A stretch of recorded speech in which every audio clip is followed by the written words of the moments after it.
नमस्कार। मैं हरेश चौहान और आप देख रहे हैं सामाजिक कहानियाँ चैनल। हमारे चैनल में आपका हार्दिक स्वागत है। और आज आपको शेखर जोशी की एक कहानी सुनाने जा रहे हैं जिसका शीर्षक है कोसी का घटवार। कोसी का घटवार एक अधूरी प्रेम कहानी है। गुसाई नाम का एक फौजी जवान है। वह लक्ष्मा से प्रेम करता है और शादी से पहले ही फौज में चला जाता है और जब लौट कर आता है तो लक्ष्मा की शादी हो चुकी होती है। और इसी विषय को लेकर शेखर जोशी ने यह कहानी तैयार किया है, कोसी का घटवार। तो आइए सुनते हैं कोसी का घटवार। अभी खप्पर में 1/4 से भी अधिक गेहूं शेष था। खप्पर में हाथ डालकर उसने व्यर्थ ही उल्टा पुल्टा और चक्की के पाटों के वृत्त में फंसे हुए आटे को झाड़कर एक ढेर बना दिया। बाहर आते आते उसने फिर एक बार और खप्पर में झांक कर देखा, जैसे यह जानने के लिए कि इतनी देर में कितनी पिसाई हो चुकी है। परंतु अंदर की मिकदार में कोई विशेष अंतर नहीं आया था। खस खस की ध्वनि के साथ अत्यंत धीमी गति से ऊपर का पाट चल रहा था। घट का प्रवेश द्वार बहुत कम ऊंचा था।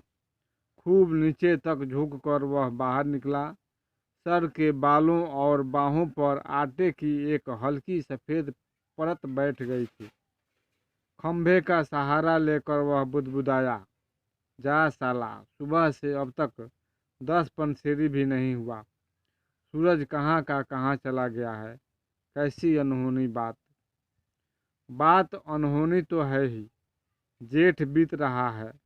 आकाश में कहीं बादलों का नाम निशान ही नहीं। अन्य वर्षों अब तक लोगों की धान रुपाई पूरी हो जाती थी, पर इस साल नदी नाले सब सूखे पड़े हैं। खेतों की सिंचाई तो दरकिनार, बीज की क्यारियां सूखी जा रही हैं। छोटे नाले गुलों के किनारे के घट महीनों से बंद हैं। कोसी के किनारे है गुसाई का यह घट, पर इसकी भी चाल ऐसी कि लद्दू घोड़े की चाल को मात देती है। चक्की के निचले खंड में छिछर छिछर की आवाज़ के साथ पानी को काटती हुई मथानी चल रही थी। कितनी धीमी आवाज़।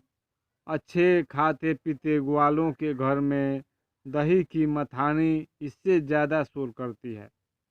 इसी मथानी का वह शोर होता था कि आदमी को अपनी बात नहीं सुनाई देती, और अब तो भले नदी पार कोई बोले तो बात यहाँ सुनाई दे जाए।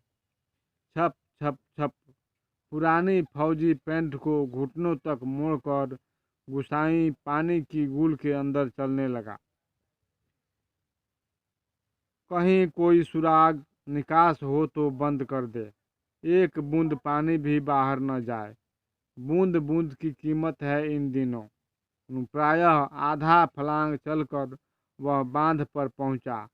नदी की पूरी चौड़ाई को घेर कर पानी का बहाव घट की गुल की ओर मोड़ दिया गया था। किनारे की मिट्टी घास लेकर उसने बांध में एक दो स्थान पर निकास बंद किया और फिर गुल के किनारे किनारे चलकर घट पर आ गया। अंदर जाकर उसने फिर पाटों के वृत्त में फैले हुए आटे को बुहार कर ढेरी में मिला दिया।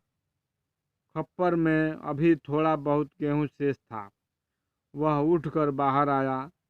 दूर रास्ते पर एक आदमी सर पर पिसान रखे उसकी ओर जा रहा था। गुसाई ने उसकी सुविधा का ख्याल कर वहीं से आवाज़ दे दी, है हो यहाँ, लंबर देर देर में आएगा, 2 दिन का पिसान अभी जमा है। ऊपर उमेद सिंह के घट में देख लो। उस व्यक्ति ने मुड़ने से पहले एक बार और प्रयत्न किया।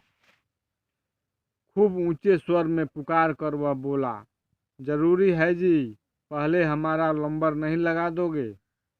गुसाई होठों ही होठों में मुस्कुराया, साला कैसे चीखता है, जैसे घट की आवाज़ इतनी हो कि मैं सुन न सकूं। कुछ कम ऊंची आवाज़ में उसने हाथ हिलाकर उत्तर दे दिया, यहाँ जरूरी का भी बाप रखा है जी, तुम ऊपर चले जाओ।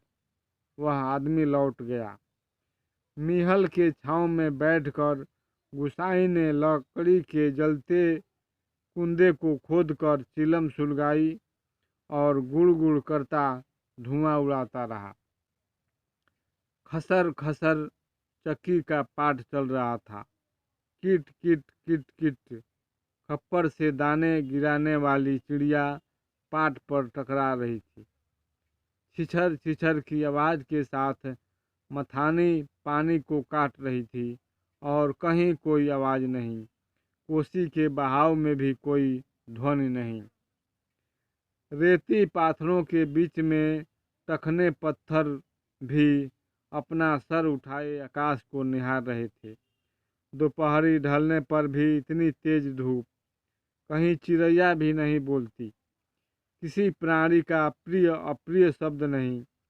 सूखी नदी के किनारे बैठा गुसाई सोचने लगा, क्यों उस व्यक्ति को लौटा दिया? लौट तो वह जाता ही, घट के अंदर टच पड़े पिसान के थैलों को देखकर। दो चार क्षण की बातचीत का आसरा ही होता। कभी कभी गुसाई को यह अकेलापन काटने लगता है। सूखी नदी के किनारे का यह अकेलापन नहीं, जिंदगी भर साथ देने के लिए जो अकेलापन उसके द्वार पर धरना देकर बैठ गया है, वही जिसे अपना कह सके ऐसे किसी प्राणी का स्वर उसके लिए नहीं। पालतू कुत्ते बिल्ली का स्वर भी नहीं। क्या ठिकाना ऐसे मालिक का जिसका घर द्वार नहीं, बीबी बच्चे नहीं, खाने पीने का ठिकाना नहीं। घुटनों तक उठी हुई पुरानी फौजी पैंट के मोड़ को गुसाई ने खोला। गुल में चलते हुए थोड़ा भाग भीग गया था, पर इस गर्मी में भीगी हुई पैंट की यह शीतलता उसे अच्छी लगी। पैंट की सलवटों को ठीक करते करते गुसाई ने हुक्के की नली से मुंह हटाया। उसके होठों में बाएं कोने पर हल्की सी मुस्कान उभर आई। बीती बातों की याद गुसाई सोचने लगा, इसी पैंट की बदौलत यह अकेलापन उसे मिला है। नहीं, याद करने को मन नहीं करता। पुरानी, बहुत पुरानी बातें वह भूल गया है, पर हवलदार साहब की पैंट की बात उसे नहीं भूलती। ऐसी ही फौजी पैंट पहनकर हवलदार धर्म सिंह आया था। लॉन्ड्री की धुली नोकदार कीज वाली पैंट। वैसे ही पैंट की महत्वाकांक्षा लेकर गुसाई फौज में गया था, पर फौज से लौटा तो पैंट के साथ साथ जिंदगी का अकेलापन भी उसके साथ आ गया। पैंट के साथ और भी कितनी स्मृतियां संबद्ध है। उस बार की छुट्टियों की बात, कौन महीना? हाँ, बैसाख ही था। सर पर काश खुखरी के केस्ट वाली काली किश्ती नुमा टोपी को तिरछा रखकर फौजी वर्दी पहनकर वह पहली बार एनुअल लीव पर घर आया तो चीड़ बन की आग की तरह खबर इधर उधर फैल गई थी। बच्चे बूढ़े सभी उससे मिलने आए थे। चाचा का गोठ एकदम भर गया था ठसाठस। बिस्तर की नई एकदम साफ जगमग लाल नीली घाटियों वाली दरी आंगन में बिछाई गई थी लोगों को बिठाने के लिए। खूब याद है, आंगन का गोबर दरी में लग गया था। बच्चे बूढ़े सभी आए थे। सिर्फ चना गुड़ या हल्द्वानी के तंबाकू का लोभ ही नहीं था। कल के शर्मीले गुसाई को इस नए रूप में देखने का कौतूहल भी था। पर गुसाई की आंखें उस भीड़ में जिसे खोज रही थी वह वहां नहीं थी। नाला पार के अपने गांव से भैंस के कटया को खोजने के बहाने दूसरे दिन लक्ष्मा आई थी, पर गुसाई उससे उस दिन मिल न सका। गांव के छोकरे ही गुसाई की जान को बवाल हो गए थे। बूढ़े नरसिंह प्रधान उन दिनों ठीक ही कहते थे। आजकल गुसाई को देखकर सोबनिया का लड़का भी अपनी फटी घेर की टोपी को तिरछी पहनने लग गया है। दिन रात बिल्ली के बच्चों की तरह छोकरे उसके पीछे लगे रहते थे, सिगरेट बीड़ी या गपशप के लोभ में। एक दिन बड़ी मुश्किल से मौका मिला था उसे। लक्ष्मा को पात पतेल के लिए जंगल आते देखकर वह छोकरों से काकड़ के शिकार का बहाना बनाकर अकेले जंगल को चल दिया था। गांव की सीमा से बहुत दूर काफल के पेड़ के नीचे गुसाई के घुटने पर सर रखकर लेटी लेटी लक्ष्मा काफल खा रही थी। पके गदराए गहरे लाल लाल काफल। खेल खेल में काफलों की छीना झपटी करते गुसाई ने लक्ष्मा की मुट्ठी भींच दी थी। टप टप काफलों का गाढ़ा लाल रस उसकी पैंट पर गिर गया था। लक्ष्मा ने कहा था, इसे यहीं रख जाना, मेरी पूरी बाह की कुर्ती इसमें से निकल आएगी। वह खिलखिला कर अपनी बात पर स्वयं हंस दी थी। पुरानी बात, क्या कहा था गुसाई ने, याद नहीं पड़ता। तेरे लिए मखमल की कुर्ती ला दूंगा मेरी सुआ, या कुछ ऐसा ही। पर लक्ष्मा का मखमल की कुर्ती किसने पहनाई होगी? पहाड़ी पार के रमुआ ने, जो तूरी निसाड़ लेकर उसे ब्याहने आया था, जिसके आगे पीछे भाई बहन नहीं, माई बाप नहीं, परदेश में बंदूक की नोक पर जान रखने वाले को छोकरी कैसे दे दें हम? लक्ष्मा के बाप ने कहा था। उसका मन जानने के लिए गुसाई ने टेढ़े तिरछे बात चलवाई थी। उसी साल मंगसेर की एक ठंडी उदास शाम को गुसाई की यूनिट के सिपाही किशन सिंह ने क्वार्टर मास्टर स्टोर के सामने खड़े खड़े उससे कहा था, हमारे गांव के राम सिंह ने जिद की तभी छुट्टियां बढ़ानी पड़ी। उस साल उसकी शादी थी। खूब अच्छी औरत मिली है यार, शकल सूरत भी खूब है, एकदम पटाखा, बड़ी हंसमुख है। तुमने तो देखा ही होगा, तुम्हारे गांव की नज़दीक की ही है। लक्ष्मा, लक्ष्मा कुछ ऐसा ही नाम है। गुसाई को याद नहीं पड़ता कौन सा बहाना बनाकर वह किशन सिंह के पास से चला आया था। रम डेक था उस दिन। हमेशा आधा पैग लेने वाला गुसाई उस दिन पेशी करवाई थी, मलेरिया प्रिकॉशन न होने के अपराध में। सोचते सोचते गुसाई बुदबुदाया, साला एडजुटेंट। गुसाई सोचने लगा, उस साल छुट्टियों में घर से विदा होने से एक दिन पहले वह मौका निकालकर लक्ष्मा से मिला था। गंगनाथ जू की कसम, जैसा तुम कहोगे मैं वैसा ही करूंगी, आंखों में आंसू भरकर लक्ष्मा ने कहा था।